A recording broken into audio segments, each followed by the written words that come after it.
Good morning, David. How are you today? Good morning. Good morning. Good. I'm Sydney LaHost. We're here in State College, Pennsylvania, looking at Brickworks self-storage. This is David Roshot with Roshot Construction. This is his first self-storage building. It's beautiful.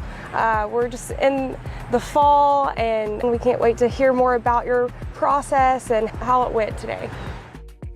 David, tell me a little bit about Roshot Construction. Sure. And what you guys do.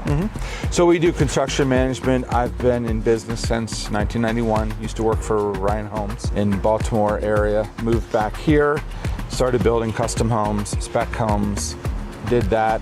Grew into a little more commercial, did some townhomes, small apartment buildings, and some office buildings. And right now we do some larger custom homes, some renovations on some other apartment buildings.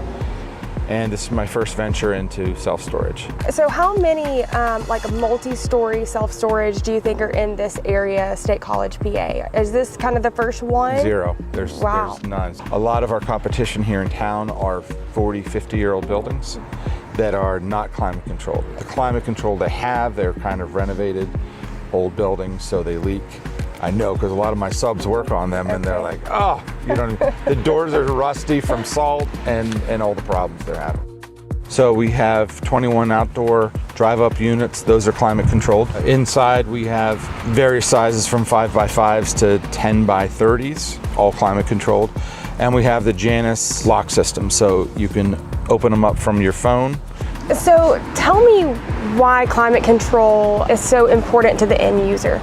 We have a tenant here that likes to keep his baseball cards fresh, so he just moved in. He's excited to have it. But what is nice with climate controlled, so we don't keep it 75 in the winter. We keep it warm, but not too warm. But it does keep condensation out. It keeps the rodents out. We have dehumidification inside, not just air conditioning in the summer, but no water infiltration, so everything's dry and fresh, like you're just keeping it in your home. Wow. So I've owned this parcel since 2008, and I knew that I was just waiting till development. I tried to put an office here for years. Start to finish, I had 2 architects work with 2 or 3 different groups to try to develop it. Nothing ever came to fruition. So I thought maybe self-storage would fit here. That process started in 21, 22.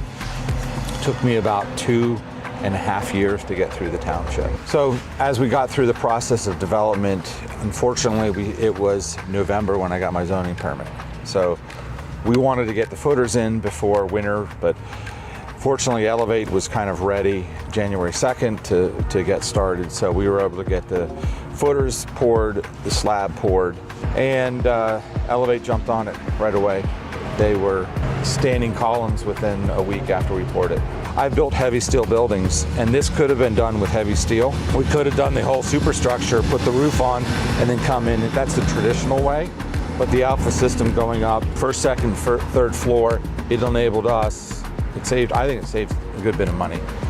Saved time, and it's not an over-designed system. The system it's very integral. The one issue we had was, obviously you can't continue to frame. You can't go boom, boom, boom, put the lid on and then bring everything in. So you got to frame, put the skin on the subfloor for the second floor, pour that floor. No really other work can go on during that time. But as soon as they were poured, within 2 days they wanted to get back on the third floor. Yep. Did you like not having all the partition panels up so that the concrete wasn't running down that, and then you had clean partition panels? Actually, that's a great point, is it's wide open. Yes. Until the partition panels go in, and then we were like, where's this wall and this wall? And it just all closed in and came together at the end. It was easier in the fact that there was no sourcing of materials. You guys engineered it, erected it, helped design, build, and pretty much start to finish. If we needed screws, if we needed more skin, it was taken care of and brought on site. And so when did you guys open this building? We opened 1st of September. 1st of September. And how full do you think you are already? We have 45 tenants. Wow. So. Okay.